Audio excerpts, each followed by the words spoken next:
The first time I noticed the cabins, I was hiking through the back edge of my property with my dog, Jasper. What should have been forest and deer trails was now a row of foundation slabs and a black SUV with a HOA security decal parked beside it. I crouched down, blinked twice, and stared. My name's Preston McAllister. I'm a retired forestry engineer, and I've owned this slice of woodland in northern Georgia for 19 years. I don't live in the HOA community down the road, I live just outside their jurisdiction, which is exactly how I like it. No newsletters, no meetings. No Karens. At least, that's what I thought. 2 days later, I showed up at the construction site with a trail cam in one hand and my property map in the other. There were already 6 half-finished cabins standing. Framing crews worked like they were on a deadline from the devil. I flagged down a guy hauling lumber. "Hey, who's in charge here?" I asked. He pointed toward a woman in a pastel pink windbreaker barking at someone over a blueprint. Mid-50s, frosted blonde bob and a clipboard practically glued to her hand. "Florence Kessler," the guy muttered. "HOA president, don't get in her way." Perfect, I walked up to her and said, "Excuse me, ma'am, this is private property, I think there's been a mistake." She didn't even look up. "No mistake. These cabins are part of Timberwood Hills expansion. You're standing on common use land." I laughed.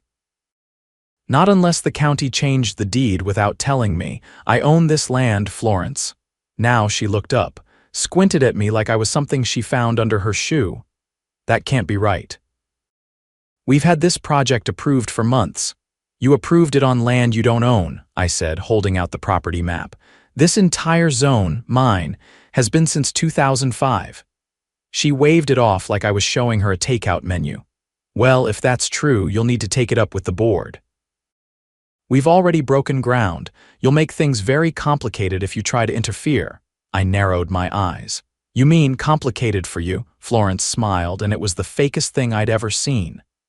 "We're revitalizing the area. These cabins will bring in tourists, revenue, and prestige. You should be thanking us." Then she turned back to her clipboard, dismissing me like I was some lost hiker. I didn't argue, I left, but I wasn't done. Instead, I went home, pulled up every deed, map, and legal doc I had, and drove straight to the county assessor's office. 30 minutes later, I walked out with a certified copy of the land records in my hand and something better. An idea. Let them build. Let them finish every last cabin, and then I'd own every dollar that came out of it. The first week after my visit to the assessor's office, I installed motion-triggered trail cams across the perimeter where my land met the Timberwood Hills development. I didn't care about catching raccoons or deer, I wanted faces, license plates, and timestamps. By Wednesday, I had over 100 images of contractors, HOA board members, and even Florence herself walking across what legally belonged to me. The cabins were going up fast. Prefab sections, pine siding, and cheap concrete foundations. There were now 12 of them, all identical. No permits from the county, no inspections. At night, Jasper and I sat on the porch and watched the glow of their floodlights through the trees, listened to the hammering echoing through the hills. I wasn't angry, I was documenting. I dropped off the first batch of evidence with a real estate attorney I'd worked with years ago. Her name was Marla Kent, and she'd once taken a crooked land developer to court and walked away with title to his boat, his vacation home, and half the resort he tried to build on protected wetlands. "You're telling me they've built on your land without a signed lease, easement, or even a conversation about usage?" she asked, flipping through the photos. "Didn't even ask," I said. "They're running electrical and water lines, too." I traced a trench back to the Timberwood utility box. Marla leaned back in her chair and grinned. "This is going to be expensive for them. They're calling it a revitalization project. Think they're planning to rent them out as weekend cabins." Marla's eyes gleamed. "That's even better. That's revenue. You don't just have a case for trespassing, you've got a civil suit for unlawful enrichment, and if they collect a dime from those rentals, they owe you every penny." "Every last one," I said. Marla nodded. "Let them finish, then we file." Over the next month, I kept my distance. I attended no HOA meetings, filed no complaints, and stayed completely off their radar. Meanwhile, Marla quietly filed a cease and desist with the County Development Office, ensuring that no further permits could be processed for Timberwood Hills without a full audit of land use. She didn't send it to the HOA. We wanted them to keep building. By mid-October, all 33 cabins were complete. The HOA had even put up a gaudy wooden sign on the main road, Timberwood Forest Retreat. They launched a website, started running ads for short-term rentals, and partnered with a local property management company called Alpine Stay. I booked one of the cabins. I used a fake name, Roger Dillard, and a throwaway email. Jasper and I packed a suitcase, parked the truck at a friend's place, and walked in through the back trail. I recorded everything. The keyless entry, the guest welcome packet, the laminated rule sheet that mentioned the HOA by name. Inside the cabin, there was branded stationery, a mini fridge stocked by a Timberwood vendor, and a QR code for booking firewood delivery. When we left the next morning, I had everything I needed. Receipts, photos, a copy of the rental agreement, and proof of commerce conducted entirely on my land. Marla filed the lawsuit the next day. We didn't go to the HOA first.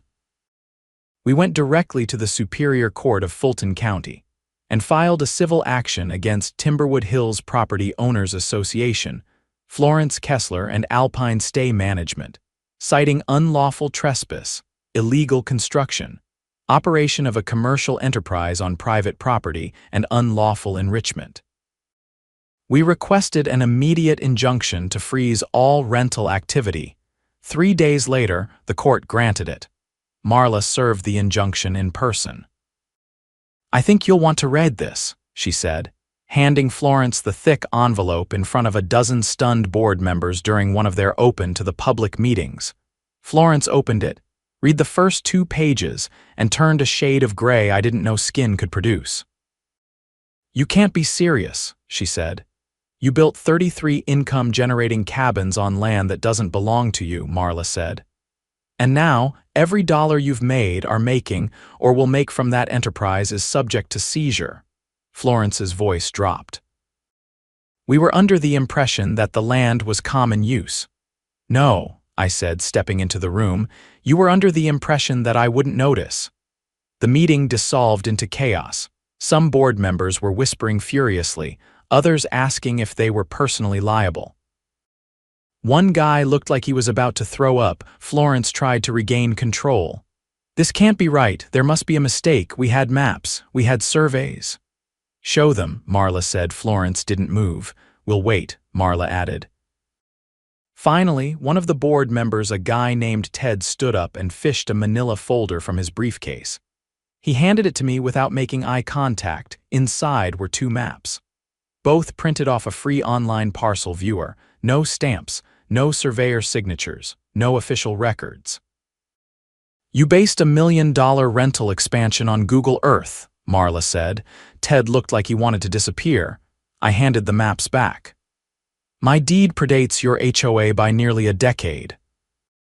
You had no right to touch anything on that land." "We don't have the money to settle this," Florence said quietly. "I know," I said. "That's why I'm not asking you to settle. I'm asking for full damages." By the end of the week, the court had appointed a receiver to take over all rental income from the cabins. Alpine Stay was ordered to divert all funds to an escrow account under court supervision. I didn't touch a penny yet, not until the court rendered its judgment. But the damage inside Timberwood Hills was immediate. I wasn't the only one Florence had alienated. 2 board members resigned. A third went to the county to report unpermitted electrical hookups. A fourth called a local reporter, and then came the police. Apparently, the trench dug through the utility easement had damaged a municipal water line. A contractor had used a borrowed permit number from another job. When the city inspectors dug into it, they found records altered by someone in the HOA's planning subcommittee. A criminal investigation was opened. 2 people were arrested. One of them was Florence's nephew. The county revoked Timberwood's right to operate short-term rentals pending the outcome of the investigation, which meant the cabins sat empty. No visitors, no income. Just 33 vacant testaments to HOA arrogance, lined up like dominoes waiting to fall. Marla filed an amended complaint to transfer title of every cabin to me. I didn't want to own them. Not really. But I wanted the HOA to know what it felt like to lose something they thought was theirs. And the court agreed. On a rainy Tuesday morning in January, I stood outside Cabin 7 with a county official, a locksmith, and a title transfer form. "Congratulations," the official said. "You now own 33 cabins." Jasper barked once like he understood. Florence didn't show up. Neither did anyone else from the board. I changed the locks, updated the deed, and made a phone call to a local veterans housing nonprofit. By spring, every one of those cabins would house someone who needed a permanent place to live rent-free. On my land. Let the HOA choke on that. The first time I saw Florence Kessler after the court handed me the titles was at a zoning board hearing she hadn't planned on attending. I wasn't there to gloat. I was there because the Timberwood Hills Board had filed a desperate motion to reclassify the cabins as emergency housing to stall their removal from the HOA's books. They were trying to use the same cabins they'd illegally built to curry favor with the county and save face. I arrived early and took a seat in the back row. Florence walked in late, flanked by a man in a navy blazer who looked like he'd been pulled out of a golf course mid-swing. As soon as she spotted me, her jaw flexed. She sat in the front row without acknowledging anyone. When the board chair called the petition, Florence's attorney stood and delivered a speech laced with carefully chosen buzzwords: community integration, humanitarian need, and temporary setbacks. He called the cabins a visionary project that had simply suffered from administrative oversights. I waited until the board opened the floor for comment. "My name is Preston McAllister," I said, stepping up to the mic. "The land these cabins were built on belonged to me until I was forced to take legal action. The HOA never requested permission, never negotiated, and never followed county building codes. They fabricated property lines and misrepresented ownership to contractors and vendors. They're not visionaries, they are trespassers." The room fell silent. Then one of the board members, a woman with a tablet in her lap, tilted her head. "Mr. McAllister, are you saying the HOA knowingly built these structures on land that wasn't theirs?" "Yes, and I have the court documents to prove it." I handed over copies of the judgment, the injunction, and the final ruling transferring ownership. They've already lost the cabins. What they're trying to do now is rewrite the story. Florence stood abruptly. "This is vindictive. You've made your point. You got what you wanted." I turned to her. "What I wanted was for you to stay off my land. You ignored that." Repeatedly. The board voted unanimously to deny the reclassification. Outside, as I walked to my truck, the man in the navy blazer caught up to me. "You know, there's still a way to make this go away," he said. "Sell the cabins back to Timberwood. You'll get market value and we'll drop the appeal." "I'm not in the business of laundering other people's mistakes," I said. "Tell Florence this isn't something she can buy her way out of." He muttered something under his breath and walked off. 2 weeks later, a deputy rang my doorbell just after dawn. "Mr. McAllister," he said, "we need you to come down to the station. It's regarding your complaint about the Timberwood Hills HOA." I grabbed my coat and followed him without asking questions. At the station, I was shown into a small conference room where a detective named Rivas sat with a thick file and a serious expression. "We've been reviewing documentation from the civil case," he said. "Your lawyer gave us access to the escrow records and the parcel files. Something caught our attention." He flipped open the folder and slid a page toward me. "Is this your signature?" I looked. It was a permit application for utility trenching across the property line. My name was on it, but the signature was not mine. "No," I said immediately. "I never signed that," Rivas nodded. "That's what we thought. We ran the document through a forensic analysis. The signature was traced from a public record using a light box and a mechanical pencil. The same person submitted 4 other permits under your name. Who? I asked. A man named Clayton Renshaw. He was contracted by the HOA as a planning consultant. I didn't recognize the name, Rivas continued. We pulled his emails from a subpoena. He was working closely with Florence Kessler. There are messages where she instructs him to get the papers through by any means necessary and refers to your land as temporary leverage. Leverage? I repeated. Rivas nodded. They knew, they just didn't care. I sat back in my chair. What happens now? We're filing charges for forgery, falsifying public records, and conspiracy to commit fraud. Miss Kessler will be arrested this week. We'll need you to testify when it gets to court.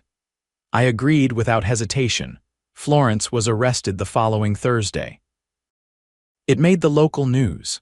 A grainy photo of her being led out of the Timberwood Hills HOA office in handcuffs ran on the front page of the county paper beneath the headline, HOA President Charged in Land Fraud Scandal. The rest of the board dissolved within days. 1 resigned quietly.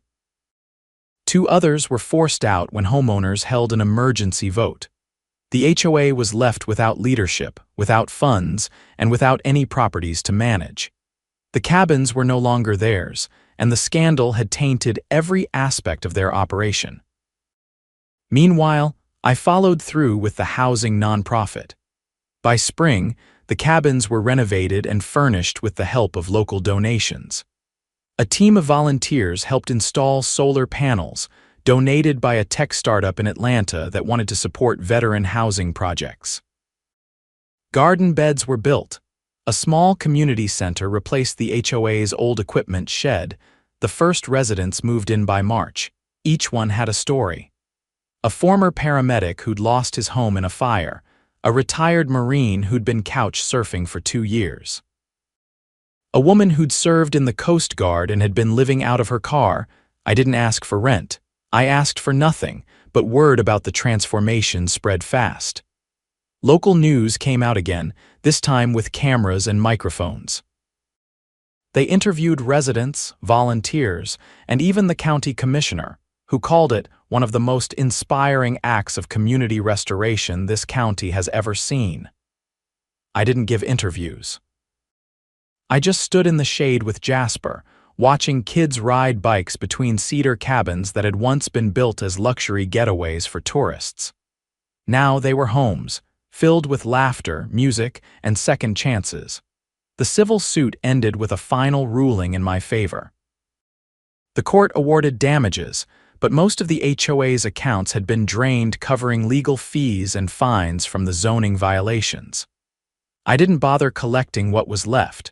The final blow came from the State Housing Board. After reviewing the evidence from the criminal investigation, they voted to decertify Timberwood Hills as a registered HOA. Without that certification, they lost their authority to enforce bylaws or collect dues. The association, for all legal purposes, ceased to exist.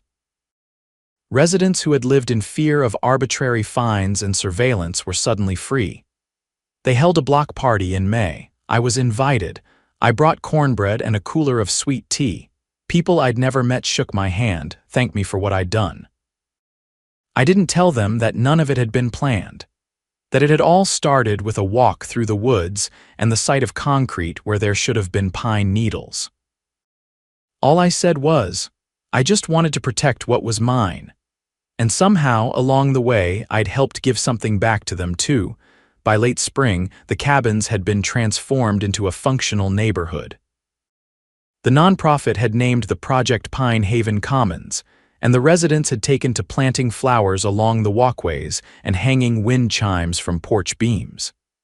The air smelled like lilac and fresh soil, and for the first time in months, I stopped expecting drama every time my phone buzzed. That didn't last. One morning around 6, I was feeding Jasper when I noticed a drone hovering just above the tree line near my back fence. It wasn't some kid's toy either. This was a commercial quadcopter, the kind used for aerial surveys or real estate photography. It hovered in place for a few minutes, then zipped off toward the road like it had finished its job. I didn't like it. I called Marla and told her what I saw. She didn't hesitate. "That's not good," she said. "Someone's either building a case or planning something they don't want seen from the ground." 2 days later, a noise complaint was filed against Pine Haven, then another, and another, always anonymous, always vague, disturbance late at night, suspicious foot traffic, possible squatters. The sheriff's office sent a deputy on each occasion, and each time he left shaking his head, apologizing for the waste of time, but the complaints kept coming. Then came a letter. It was from a firm called Belridge Property Consultants. Apparently, they'd recently acquired interest in the Timberwood Hills area, and they were requesting clarification regarding zoning compliance and nonconforming land use. The letter was careful legalese wrapped in politeness, but the message was clear. Someone was preparing to challenge Pine Haven's legitimacy. I brought the letter to Marla.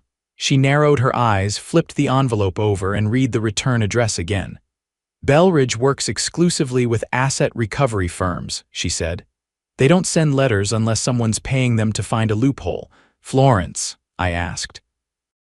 Marla shook her head. "She's out on bond and has a gag order, but someone else could be pulling strings, someone with money and an axe to grind." I didn't have to wait long for confirmation. A week later, I got a call from Detective Rivas.